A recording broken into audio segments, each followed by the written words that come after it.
Town stories के talk show में मैं नाजिम आप लोगों का स्वागत करता हूँ। द हिंदुस्तान डेली न्यूज़पेपर है जो कि उर्दू में शाया होता है। ये 90 साल हो गए हैं इस न्यूज़पेपर को, उससे भी ज़्यादा बल्कि, और ये डेली उर्दू में शाया होने वाला न्यूज़पेपर है। इसके जो एडिटर साहब हैं जनाब सरफराज आरजू साहब, आज उनसे हमारी गुफ्तगू है। अस्सलाम वालेकुम सर। वालेकुम सलाम। अस्सलाम वालेकुम नाज़रीन। सरफराज जी, आपका इस्तकबाल है हमारे शो में। नॉर्मली क्या हो रहा है कि जो गुफ्तगू का पैटर्न होता है वो ये होता है कि बस आप क्या करते रहे क्या नहीं करते रहे। हम जो पैटर्न ये फॉलो करेंगे कि हम क्या मैसेज दे रहे हैं आज की यूथ को। तो हम ये जानना चाहते हैं सर आपसे, आप ये बताइए कि नॉर्मली जो न्यूज़ चैनल्स जो चल रहे हैं, जिसको हम लोग गोदी मीडिया भी बोल रहे हैं, और बहुत सारे ऐसे न्यूज़ चैनल हैं जो कि खुद अपने चैनल चला रहे हैं, तो यहाँ से भी न्यूज़ आ रही है। तो अब एक कॉमन आदमी जो है वो बहुत ही कंफ्यूज है, उसको ये समझ में नहीं आ रहा है कि असली न्यूज़ कौन सी है। कॉरपोरेट हाउस से जो न्यूज़ निकल के आ रही वो असली है या जो ये लोग बता रहे वो असली है। अब इसके लिए एक कॉमन आदमी के पास ऐसा क्या प्रोग्राम है कि वो कैसे वजाहत करे, कैसे ये पता चले उसको कि भाई हाँ ये न्यूज़ सही है। और देखिए, सच का मेयार जो है वो पहले जैसा अब तो रहा नहीं, लेकिन फिर भी हम इस चीज़ में यकीन रखते हैं कि सच घटे या बढ़े, सच नहीं रहता। तो अगर ये हम इस चीज़ को जान लें कि सच्चाई में जो है किसी चीज़ की आमेज़िश या मिलावट हो रही है, तो हम लोग जो है फ़ौरन भाप जाएंगे कि यहाँ जो है सच ख़त्म हो गया और प्रोपेगेंडा शुरू हो गया। तो इसको जांचने के बहुत से तरीक़े हैं। एक तरीक़ा तो ये है कि आप एक ही सोर्स इंफॉर्मेशन का जो है उस पर जो है पूरा भरोसा करके ना बैठें। आपके पास इंफॉर्मेशन के मल्टीपल सोर्सेज होना चाहिए। कई जगह से आपको जो है वही चीज़ जो है अगर मालूम हो रही है, आप तक पहुंच रही है, तो आप जो है इत्मीनान कर सकते हैं कि हाँ इसमें कुछ सच्चाई है। लेकिन जहाँ आपने इस मीज़ान पर, इस पैमाने पर आपने ये तोलना शुरू किया कि कौन सी ख़बर सच्ची है कौन सी झूठी है, तो अगर एक से ज़्यादा सोर्सेज आप अप्रोच कर रहे हैं तो आपको पता चल जाएगा कि कहाँ जो है झूठ आपसे कहा जा रहा है। दूसरा रास्ता ये होता है कि आप जो इंटरनेट पर वैसी वेबसाइट्स हैं जहाँ पर आप फैक्ट चेक कर सकते हैं, तो आप ये देख सकते हैं कि जो आपके सामने क्लिप पेश किया गया वो क्लिप आज का था या किसी और ज़माने का क्लिप जो है वो आज पेश कर दिया गया। एक चीज़ ये होती है। दूसरी चीज़ ये होती है कि आपने देखा होगा कि मोहम्मद ज़ुबैर को जो है सज़ा जिस चीज़ की मिली वो यही थी कि उसने जो है सच्चाई को उजागर करने की कोशिश की और झूठ का पर्दाफाश किया। उसकी वजह से ये जो प्रोपेगेंडा मशीनरी थी कुछ लोगों की जो झूठ को सच बनाकर पेश कर रहे थे, उनको बड़ी तकलीफ़ होती थी और उनको जो है उनका सारा गेम उनका जो है वो फेल हो जाता। इसीलिए ऐसे लोग जो होते हैं वो इस्टेब्लिशमेंट के दुश्मन करार दिए जाते हैं और उनको सज़ाएं दी जाती हैं। लेकिन जो लोग बहादुरी से और हिम्मत के साथ इस मामले में सच्चाई को पेश करते हैं, उनको किसी चीज़ का खौफ नहीं होना चाहिए।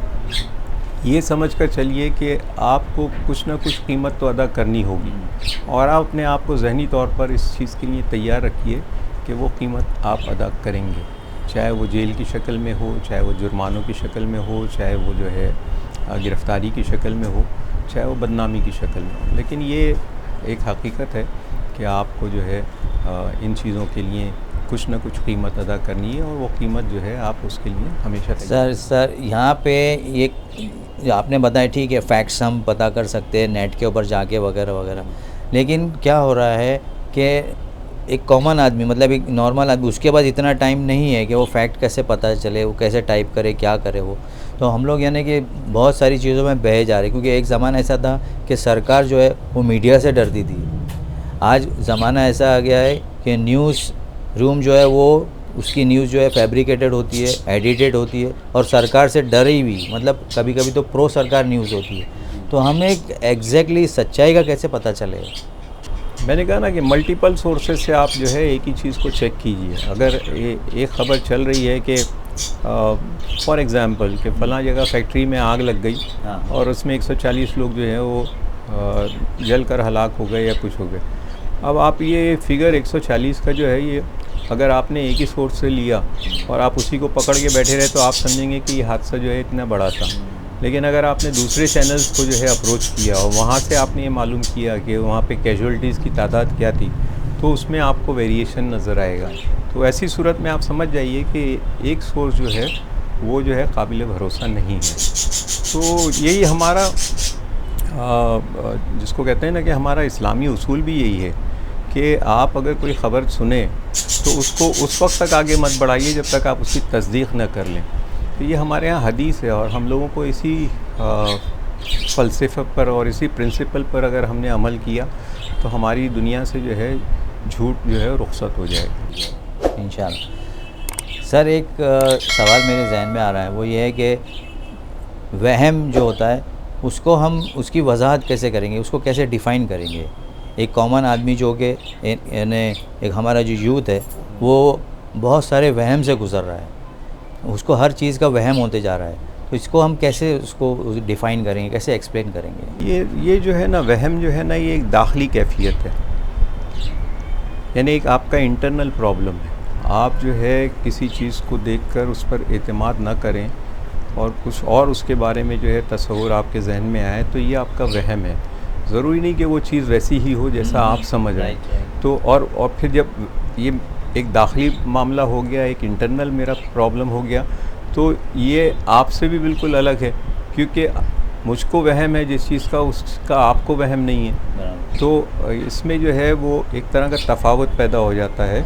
और ये जो वहम को आप कैसे इस पर जो है हावी हों, उस पर हावी होने का एक ही तरीका है, वो ये है कि you should be well informed. आप जितनी नॉलेज हासिल कर सकते हैं, जितनी किताबें पढ़ सकते हैं, मतलब कॉन्फिडेंस आप अपने अंदर जितना पैदा कर सकते हैं, वही जो है आपकी ताकत है। और उसी की बुनियाद पर जो है आप तौहमात से जो है लड़ सकते हैं और वहम को जो है ओवरकम कर सकते हैं। तो इट्स अ पर्सनल प्रॉब्लम। और एक वजाहत आपसे चाहिए सर कि नॉर्मली हम लोग यानी बहुत सारी चीज़ों पे उम्मीद रखते हैं, बहुत सारी चीज़ों पे जो है हम एक्सपेक्टेशंस रखते हैं, और बहुत सारी चीज़ें जो हमारी होती है वो एक कैफियत में होती है कि भाई ये इस उम्मीद को हम पूरा कैसे करेंगे। मतलब उम्मीद और expectation and aspirations, expectation and aspirations, मतलब उसको उर्दू का वर्ड हुआ उम्मीद और ख्वाहिश। तो उम्मीद और ख्वाहिश को हम कैसे एक्सप्लेन करेंगे। यूथ जो होता है उसके अंदर अगर उम्मीदें ज़्यादा होगी तो एस्पिरेशन कम हो जाए। नहीं, कोई ज़रूरी नहीं, ये तो बल्कि उल्टा मामला है कि आप जो है ख्वाब देखिए और बड़े ख्वाब देखिए। आप सिर्फ छोटी मोटी चीज़ों के बारे में जो है सोचकर अपने आप को जो है महदूद मत कीजिए। तो ये जो है ये उम्मीद है, ये आपके ख्वाब जो हैं ये आपको जो है आगे ले जाने में जो है आपके साथी बनते हैं, आपका सहारा बनते हैं, आपकी लाठी बनते हैं। क्योंकि एक चीज़ बिल्कुल तय है, अगर आप ये सोच के चलें कि मेरे पास 2 साल के अंदर जो है मैं एक मर्सिडीज़ कार ख़रीदूँगा, तो आपका ये ख्वाब जो है आप इसकी तकमील के लिए जितने भी उसके तकाज़े हैं वो तकाज़े पूरे करेंगे, आप उतनी मेहनत करेंगे, आप उसके बारे में जो है पैसा जमा करने की कोशिश करेंगे, आप जो है उसकी पहले कीमत निकालेंगे और फिर उसको टारगेट बना के जो है आप हासिल करने की कोशिश। तो ये जो ख्वाब देखा आपने, ये एक पॉजिटिव आपके अंदर एनर्जी क्रिएट करता है।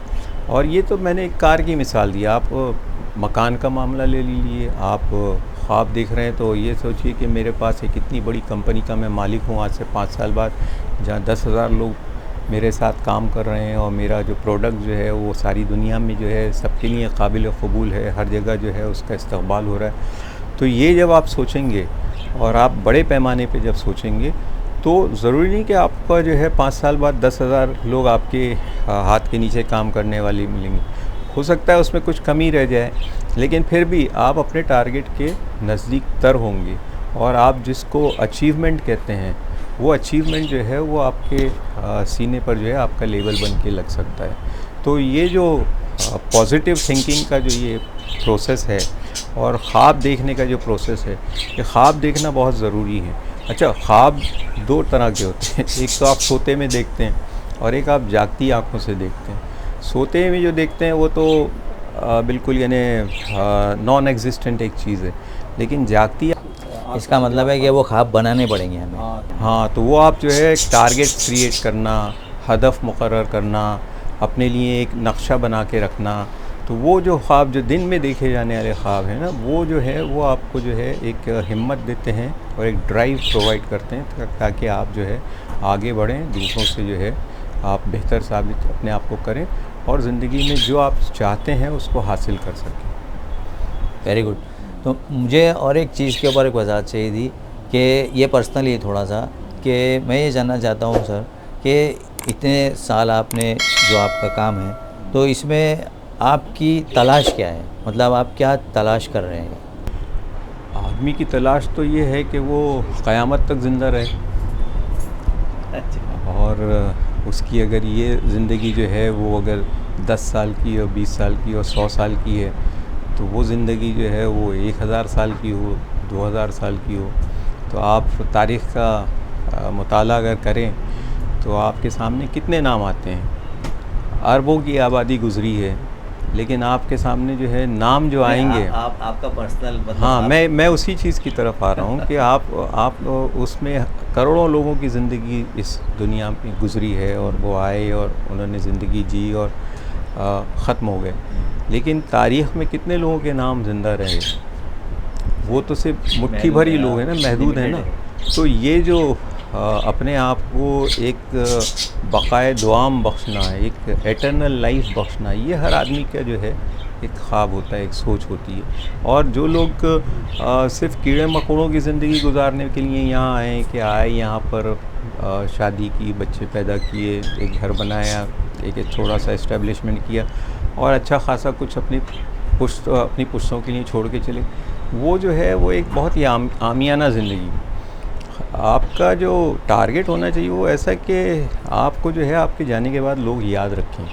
आप ऐसा कुछ करके जाइए, आप ऐसे कोई नेकी कीजिए जिससे जो है लोग, और यही तो हमको सिखाया गया है कि भाई ऐसी कौन सी चीज़ें हैं जिनसे जो है आप याद रखे जाते हैं। जो हमारी हदीसें हैं उसमें तो ये है कि भाई आप कोई मस्जिद बना दीजिए, लोग आपको हमेशा याद रखेंगे। आप जो है कोई पानी का पियाओ या आप ऐसा कोई कुआं खोद के दीजिए लोगों को जहाँ से लोग हमेशा पानी पीते रहें, वो आपको याद करेंगे। या आप ऐसी नेक औलाद छोड़ के जाइए जो आपके पीछे जो है आपको याद करने का जो है ज़रिया बने। आपने जो काम शुरू किया था, जहाँ से आप शुरू किए थे आपने, तो आपका भी एक टारगेट होगा कि भाई यहाँ पहुँचना है मुझे। जी, मेरा बिल्कुल टारगेट था। जिस ज़माने में मैंने अपने वालिद के इंतकाल के बाद जब अखबार को टेक ओवर किया था, एक उर्दू अखबार था, तो ये 70-80s की बात है। उस ज़माने में वो एक ऐसा ही अखबार था जैसे दूसरे अखबार होते थे, और एक हम लोगों को जो विरासत में चीज़ मिली थी वो ये थी कि अखबार किताबत के ज़रिए जो है तैयार किए थे। हाथ से जो है लोग कातिब लिखा करते थे और उसका जो है अखबार बनता था। तो पूरे अखबार जो हैं वो हाथ से लिखे हुए हरूफ पर और अल्फाज पर जो है मुश्तमिल होते थे। किताबत का एक बाज़ाब्ता शोबा होता था। लेकिन जब मैंने इस शोबे की कमज़ोरियों को महसूस किया और जब मैंने दूसरी ज़बानों के साथ उर्दू का मवाजना किया और मैंने देखा कि दूसरी ज़बानें जो हैं वो कंप्यूटर्स की जानिब राग़िब हो रही हैं, तो ये जो ख़याल जब दिल में आया तो एक किस्म का जुनून तारी हो गया। और तो मैंने और पूरा स्टाफ नहीं, उसके लिए पहला काम तो ये था कि उर्दू का सॉफ्टवेयर तैयार किया जाए। तो सॉफ्टवेयर ही जब अवेलेबल नहीं था तो फिर स्टाफ की तैयारी से कोई क्या मायने। तो फिर सॉफ्टवेयर तैयार करने का जो है मैंने बेड़ा उठाया और मैंने जो है सारे हिंदुस्तान में उस वक्त की जो टेक्नोलॉजी के हिसाब से जहाँ ये काम हो सकता था वहाँ का दौरा किया और लोगों से मुलाकातें की, इस फील्ड में जो लोग ऑलरेडी थे उनसे जो है मशवरा किया। लेकिन सबसे बड़ा मसला ये था कि उर्दू नस्तालीक़ जिस तरह लिखी जाती है उस तरह की प्रोग्रामिंग जो है वो बहुत आसान काम नहीं था। लेकिन हमने फिर भी एक कंपनी के साथ कोलैबोरेशन किया डेटा फ्लो सॉफ्टवेयर के साथ, और वो लोग हिंदी का सॉफ्टवेयर बना रहे थे। तो हमने उनको जो है उर्दू का सॉफ्टवेयर तैयार करने का भी जो है की पेशकश की। और उन्होंने कहा कि उर्दू को जिस शक्ल में आप अखबार में पेपर पे देखना चाहते हैं उस शक्ल में उर्दू को जो है तैयार करने का काम आपका है, उसको सॉफ्टवेयर में पिरोने का काम वो हम कर देंगे। अच्छा। तो अब वो पहला काम जो उस सिलसिले में था वो ये था कि उर्दू नस्तालिक़ जो स्क्रिप्ट थी उसको ब्रेक डाउन करना, उसको कंप्यूटर के लायक बनाना, उसमें जो है कंप्यूटर्स के तकाज़ों के हिसाब से उसमें जो है प्लेसमेंट जिसको कहते हैं उसको जो है वो तैयार करना। तो ये जो काम था बड़ी अरख़रेज़ी का काम था, और अगर ये उस वक्त ये जुनून नहीं होता तो ये काम जो है हम नहीं कर पाते। लेकिन खुदा का फजल व करम है कि मेरा ये जो ख्वाब जो था ये शर्मिंदा ताबीर हुआ, और हम इस मामले में कामयाब हुए कि हमने जो है उर्दू का पहला हिंदुस्तानी सॉफ्टवेयर ऐसा तैयार किया जो कि उर्दू अखबारात के लिए बहुत ही मुनासिब और बहुत ही लायक इस्तेमाल था।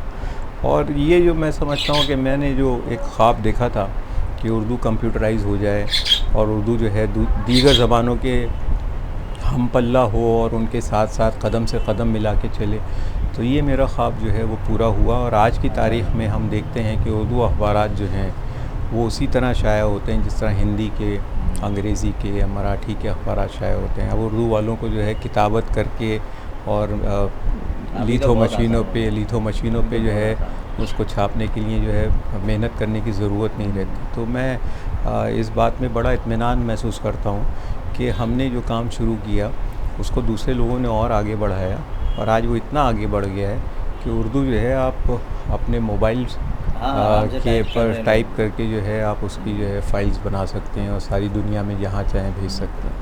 तो ये एक मैं समझता हूँ कि मेरी ज़िंदगी का जो मकसद जो था वो शायद पूरा हो गया है। और मैं तो कभी ये भी सोचता हूँ कि मैं जब 2 साल का था, मेरे बचपन की जो बातें मेरे बुज़ुर्ग मुझको माँ बाप बताया करते थे, मैं दूसरे माले से जो है घर के नीचे गिर गया था। अच्छा। और इत्तेफाक की बात यह है कि रत्ती बराबर भी ख़राश नहीं आई, और कोई इंजर पिंजर अपने जो है वो सबके सब सलामत रहे। डॉक्टर ने उसी वक्त जो है वापस भेज दिया कि ले जाइए, इसको कुछ नहीं हुआ है। और जब उस वक्त मेरे वालिद साहब ने एक कमेंट किया था कि पता नहीं इस बच्चे से खुदावंद करीम को क्या काम लेना है, जो इसकी ज़िंदगी जो है अल्लाह ताला सिलेक्ट करते हैं बंदे। तो मुझे लगता है कि शायद इसी काम के लिए मुझको जो है मुंतखब किया गया और बचा के रखा गया। तो इसलिए मुझे बड़ा जिसको कहते हैं ना एक तरह का इत्मीनान है कि yes I have done what I was supposed to do. Very good, congratulation on that. मेरा आखिरी सवाल है सर आपसे कि आज की तारीख में जो लाइफ एक्सपेक्टेंसी है वो बढ़ी है, तो मुझे ये जानना है कि इसका श्रेय आप रिलीजन को देंगे या साइंस को देंगे? देखिए, लाइफ एक्सपेक्टेंसी के बढ़ने की बहुत सी वजूहात होती हैं, और अलग अलग जोग्राफिकल कंडीशंस में इसकी अलग अलग वजूहात होती हैं। कहीं ग़िज़ा की बुनियाद पे ये एक्सपेक्टेंसी बढ़ती है, कहीं जो है मौसम की बुनियाद पे ये एक्सपेक्टेंसी बढ़ती है, कहीं जो है वो सरकारी इनपुट्स की वजह से बढ़ती है, और कहीं जो है ये लोगों के अपने ज़ाती अफ़ाल जो होते हैं, खाने पीने का जो उनका तौर तरीक़ा होता है उसकी वजह से बढ़ती हैं। तो लाइफ एक्सपेक्टेंसी बढ़ने का जो हिंदुस्तान में जो दावा किया जाता है उसमें एक चीज़ लोग भूल जाते हैं कि लाइफ एक्सपेक्टेंसी उस वक्त बढ़ती है जब इन्फेंट मॉर्टेलिटी रेट कम होती है। इन्फेंट मॉर्टेलिटी रेट यानी चाइल्ड मॉर्टेलिटी रेट, बच्चों के मरने का अगर इंसिडेंस कम होगा तो लाइफ एक्सपेक्टेंसी जो है वो बढ़ जाएगी। वरना ये होगा कि वो जो अमवात हैं ये सिर्फ पहले दिन से लेके पाँचवें साल के दरमियान अगर बच्चे की मौत होती है तो वो जो है अपने साथ जो है पूरे एवरेज को जो है नीचे लेकर आ जाती है। अगर आप ये देखें कि दुनिया के दूसरे ममालिक में जहाँ पर लाइफ एक्सपेक्टेंसी ज़्यादा है, 80 साल है, 90 साल है, तो उन ममालिक में जैसे जापान है या जापान में साउथ कोरिया है, फ्रांस है, कुछ सेंट्रल एशियन ममालिक में भी लाइफ एक्सपेक्टेंसी बहुत ज़्यादा होती है, कुछ south Asian Latin American countries में जहाँ पे वो वहाँ की पुरानी आबादियाँ हैं, वहाँ भी लाइफ एक्सपेक्टेंसी ज़्यादा होती है। उसकी बुनियादी वजह यह है कि वहाँ पे हेल्थ केयर सर्विसेज इतनी शानदार और इतने आला पैमाने की होती हैं कि वहाँ पर चाइल्ड मॉर्टेलिटी जो है वो 0 के बराबर है। तो आप ये देखिएगा हमेशा कि जहाँ पर चाइल्ड मॉर्टेलिटी बचपन में बच्चों का मरने की शरह कम होगी, उन्हीं ममालिक में जो है लोगों की लाइफ एक्सपेक्टेंसी जो है वो 70 से ज़ायद होती है, 70, 75, 80। ये श्रीलंका में भी आपको देखने को मिल जाएगा, ये पाकिस्तान और बांग्लादेश में भी देखने को मिल जाएगा। बांग्लादेश में ये बचपन में मरने वालों की तादाद कम है, इसलिए बांग्लादेश की लाइफ एक्सपेक्टेंसी पाकिस्तान के मुकाबले में ज़्यादा है, जहाँ पर जो है चाइल्ड मॉर्टेलिटी रेट जो है वो हिंदुस्तान के तकरीबन लगभग है। तो हम लोगों को ये चीज़ देखना चाहिए। और सबसे बड़ी चीज़ जो है इसमें वो इत्मीनान क़ल्ब जिसको हम कहते हैं, जो मज़हब से जो हमको तालीमात, मज़हबी तालीमात से जो हमको इत्मीनान क़ल्ब और जिसको कहते हैं ना कि आप हर चीज़ पर जो है क़नाअत पसंदी का जो है मुज़ाहरा कीजिए, कि आप में अगर इस बात की ख्वाहिश रहेगी कि मैंने आज मेरा बैंक बैलेंस अगर 20 लाख है तो इसको जो है अगले 5 साल में जो है 1 करोड़ हो जाना चाहिए, तो आप जो है वो उसमें उलझ के रह जाएंगे दुनिया के उलझावों में। लेकिन अगर आपने क़नाअत पसंदी इख्तियार कर ली और आपने जो है हमारे मज़हब के जो अहकामात हैं कि आप हाथ खोल कर, दिल खोल कर जो है वो लोगों की मदद कीजिए और उनके जो है सदका खैरात कीजिए। ये सदका खैरात जो है ये बुनियादी तौर पे इसका जो डायरेक्ट बेनिफिट है वो आपके सुकून क़ल्ब से है, और जब आपको सुकून क़ल्ब हासिल होता है तो फिर आपकी जो है उम्र में जो है अल्लाह बरकत देते हैं और आपकी जो है हयात जो है उसमें तवालत हासिल होती है। तो एक तरफ तो वो पहलू है कि आपको जो है बुनियादी तिब्बी सहूलियात जो हैं, वो हेल्थ केयर सर्विसेज जो हैं, उनको हमेशा अपग्रेड करते रहना चाहिए। और अच्छे ममालिक में हेल्थ केयर सर्विसेज पर जो है वो मुल्क के जीडीपी का अराउंड 3 to 6% खर्च होता है। अच्छा। तो जहाँ पर ये शरह जितनी ज़्यादा होगी वहाँ पर आप देखिएगा कि ऑपरेशन फ्री में हो रहे हैं, वहाँ पर एम्बुलेंसेस फ्री में मिल रही हैं, हॉस्पिटल्स में जो है आपका रिहाइश जो है वो फ्री में हो जाती है।